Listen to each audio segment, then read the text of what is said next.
வராகி தாயின் சக்தி வாய்ந்த சத்திய வாக்கு இது. என் தங்கமே, உன் பிரச்சனை தீர்ந்தது. நீ யோகத்தின் பிடியில் அடி வைத்து விட்டாய். உன்னை தேடி அதிர்ஷ்டம் வரும் நேரம் இது குழந்தையே. நம்பிக்கையை மட்டும் நீ தளர்த்து விடாதே. எந்த விஷயத்தை நினைத்து தற்சமயம் நீ அதிகமாக கவலைப்பட்டு கொண்டிருக்கிறாயோ அந்த விஷயத்தில் நான் சர்வ நிச்சயமாக மாற்றத்தை கொண்டு வந்து உன்னுடைய மனதை குளிர்விப்பேன். உன் வாழ்க்கையில் துன்பங்களையெல்லாம் துரத்திவிட்டு இன்பங்களை நிரந்தரமாக்குவேன். கண்ணீருக்கு இடமில்லாமல் புன்னகையை முழுவதுமாக உன்னுடைய வாழ்க்கையில் நீ சிந்தி கொண்டு இருப்பாய். ஒருவர் நம் மீது கொண்ட பொறாமையால் நம் மனதை காயப்படுத்தி சில சொற்களை கூறினாலும், நாம் தவறே செய்யாமல் நம் மீது பழிச்சொல் கூறினாலும் அவர்களை கோபிக்க கூடாது. அவர்கள் மீது துவேஷம் கூடாது. நாம் பதிலுக்கு அவர்களை காயப்படுத்தவும் கூடாது. நம்மை காயப்படுத்துவதால் அவர்கள் தாமாகவே விரும்பி நம்முடைய கர்மாவை தம் கைகளில் ஏந்தி கொண்டு செல்கிறார்கள். குரோதமும் துவேஷமும் பொறாமையும் பழிவாங்கும் உணர்வும் நம்மில் எழுந்தால் அடுத்தடுத்த ஜென்மங்களில் அதற்குண்டான பலனை நாம் அனுபவித்தாக வேண்டும். நம்மை பற்றி யார் என்ன சொன்னாலும் தண்ணீரை போல இருக்க கற்றுக்கொள்வோம். தண்ணீர் தம்மிடம் கலக்கும் எந்த வர்ணத்தையும் ஏற்றுக்கொண்டு அந்த வர்ணமாகவே தோற்றமளிக்கும் தன்மையுடையது. இறைத்தன்மையும் இதுவே ஆகும். கடுமையான சூழ்நிலையிலும் என்னை நினைக்கும் பக்தர்கள் மனதில் அமைதி ஆனந்தத்தையும் நான் தருவேன். பலரால் உன் இதயம் காயமோடு பலவீனமடைந்தாலும் என்னை நினைக்கும் உன் இதயத்தில் நான் ஆறுதல் அளிப்பேன். உனது துயரங்கள் விரைவில் ஒரு முடிவுக்கு வரப்போகிறது. தேவையில்லாமல் கண்களை கலங்க வைக்காதே. மகிழ்ச்சியாக இரு. நான் இருக்கும்போது நீ எதற்காகவும் கலங்கக்கூடாது. என்னை மீறி எதுவும் நடக்கப் போவது இல்லை. உன்னை நான் தேர்ந்தெடுத்து நான் வசிக்கும் இடத்திற்கு வரவழைத்தேன். எப்படிப்பட்ட சூழ்நிலையிலும் நீ கலங்காதே குழந்தையே. என் வாக்கு என்றுமே பொய்யாகாது. எந்த சூழ்நிலையிலும் உன்னை நான் கைவிட மாட்டேன். நீ நம்பிக்கையோடு இரு. உனக்கு என்ன வேண்டும்? வேண்டியதை நீ எடுத்துச் செல். என் கஜானாவின் வாயிற்கதவுகள் உனக்காக எப்போதும் திறந்து இருக்கும்.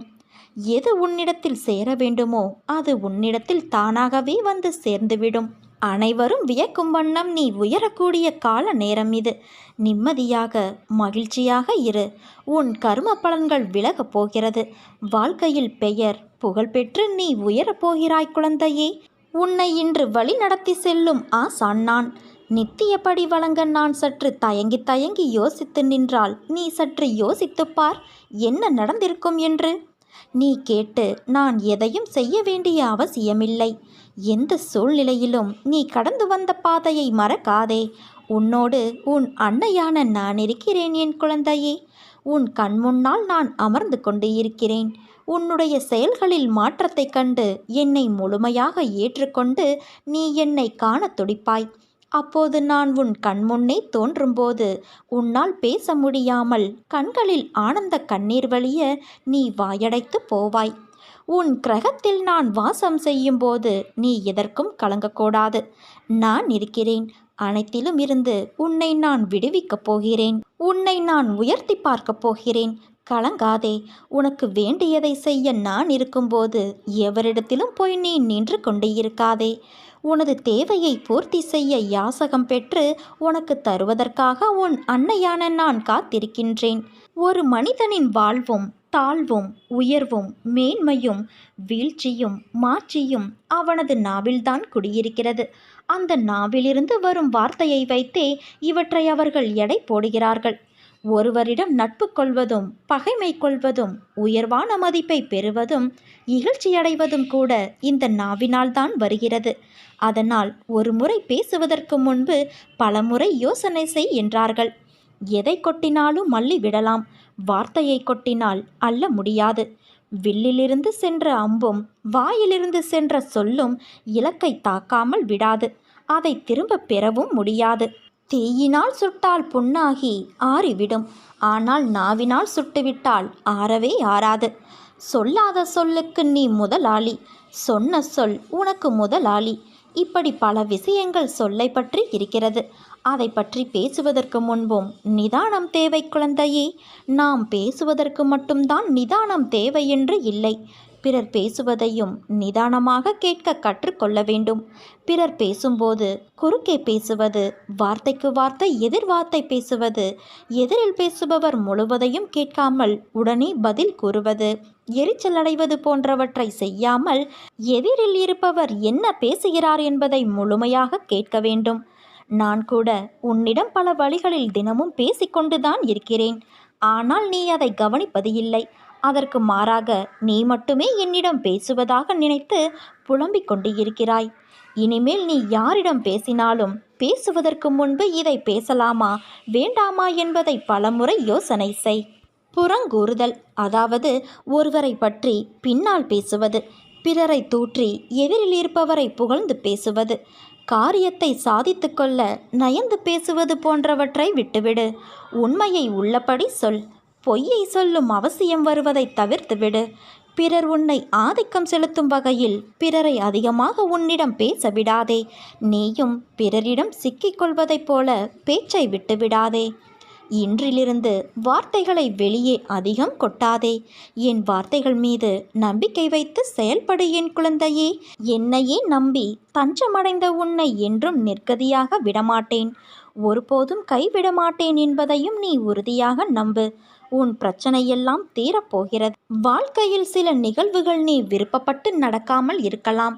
ஆனால் என்றும் உனக்கான நல்லது எதுவோ அதுவே நடக்கும். உன் விருப்பமில்லாமல் உன்னிடம் ஒரு நிகழ்வு வருகிறது என்றால் உன் அன்னை உன் அருகில் உனக்கான நல்லதை எடுத்து தருகிறேன் என்று நம்பிக்கை கொள். நீ விரும்பியதை மட்டும்தான் உன் கண்கள் பார்க்கும். உனக்கான நல்லதை நீ பார்க்க மறந்து விடுவாய். அதை உன் கண்கள் பார்க்கும் வண்ணம் நான் செய்வேன்.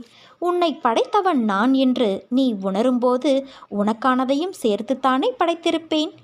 எல்லாம் தக்க நேரத்தில் வந்து அமையும். அவற்றோடு என் சீரான ஆசீர்வாதங்களும் உன்னை வந்து சேரும். நீ சுபிட்சமாய் சந்தோஷமான நிம்மதியான வாழ்வை வாழ்வாய். வாழ்க்கை என்பது ஒரு பட்டம் போல.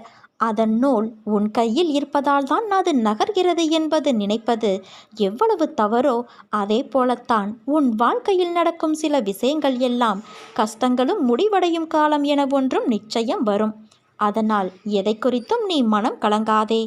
உன்னை சுற்றியுள்ளவர்கள் உன்னை காயப்படுத்தும் போது அன்னை அந்த காயத்தை நான் குணப்படுத்துவேன். உன்னை சுற்றியுள்ளவர்கள் உன்னை அவமானப்படுத்தும் போது உன்னை அவர்கள் முன்னால் பெரிதாக்குவேன். தலை நிமிர்ந்து வாழ வைப்பேன். உன்னை சுற்றியுள்ளவர்கள் உன்னை மதிப்பிட்டு பார்க்கும் பொழுது அன்னை உன்னை அவர்கள் முன் நியாயப்படுத்துவேன். நான் உன்னுடைய தாய். அதனால் உனக்கு நல்லது எதுவோ அதை மட்டுமே நான் தேடி தேடி செய்வேன். நீ எதை கண்டும் கலங்காதே குழந்தையே. இந்த அன்னையின் மீது நீ வைக்கும் நம்பிக்கை ஒருபோதும் வீண் போகாது. என்னால் தேர்ந்தெடுக்கப்பட்ட குழந்தை நீ. நிராகரிப்புகளை கண்டு கலங்காதே. உலகமே உன்னை நிராகரித்தாலும் உன் அம்மா நான் உன்னை ஒருபோதும் கைவிட மாட்டேன். நிர்கதியாய் நிற்கிறேனே என்று மனம் வருந்தாதே. உன் கரம் பற்ற நான் இருக்கும் பொழுது நீ எங்கனம் வீழ்வாய்? உன் வாழ்க்கை சக்கரத்தை சுழற்றுபவள் உன் அன்னையான நான் அல்லவா? உனக்கு என்றுமே நல்லது மட்டுமே நடக்கும். உன் கோரிக்கைகளை நான் என்றும் நிராகரித்தது கிடையாது. நிச்சயம் அது நிறைவேறும் குழந்தையே. உன் மனதில் தோன்றும் தேவையற்ற சஞ்சலத்தை அழித்துவிடு. உன் கனவுகள் அனைத்தும் மெய்ப்படும். உனக்கு வழித்துணையாக உன் அன்னையான நான் இருப்பேன். கடைசி நிமிடத்தில் கூட இங்கு ஏதாவது அதிசயம் நடக்கலாம். அதனால் தன்னம்பிக்கையை மட்டும் இழக்காதே.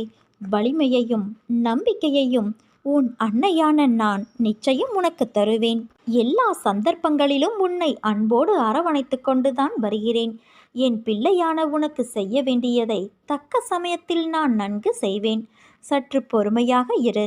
என் மீது நீ நம்பிக்கையாக இருக்கும்போது உனக்கான நியாயத்தை நான் செய்யாமல் போவேனா? நீ இழந்த அனைத்தையும் மீண்டும் பெறுவாய். அதற்கு நான் பொறுப்பு.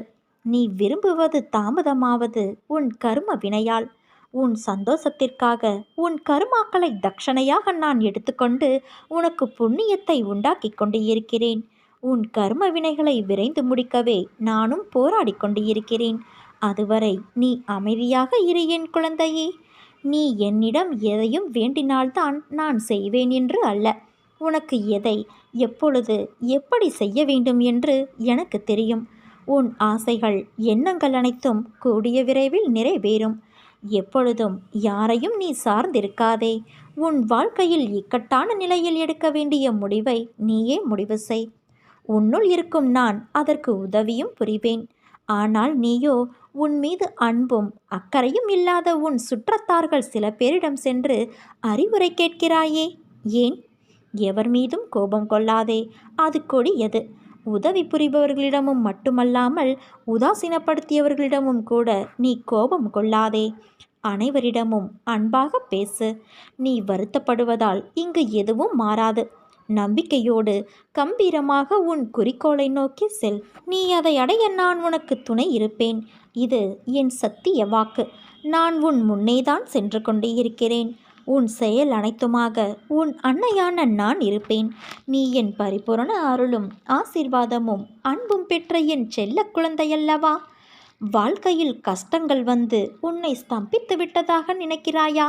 ஆனால் அது உன்னையும் உன் வாழ்க்கையையும் நல்ல திசையில் போக காரணமாய் இருந்தது.